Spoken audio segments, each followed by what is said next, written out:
মীরা, আমি আর কোনদিন তোমাকে ব্যস্ততা দেখাবো না, আর কখনো কাজের কথা বলবো না।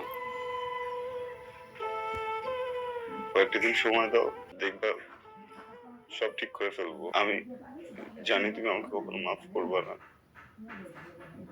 আমিও কখনো তোমার কাছে মাফ চাবো না, কারণ মাফ চাওয়ার মতো যোগ্যতা আমার নাই। আমার জন্য বাবু আজকে নাই। আমার কষ্ট হচ্ছে বুঝছো, আমার ভিতরে পুরাচ্ছে।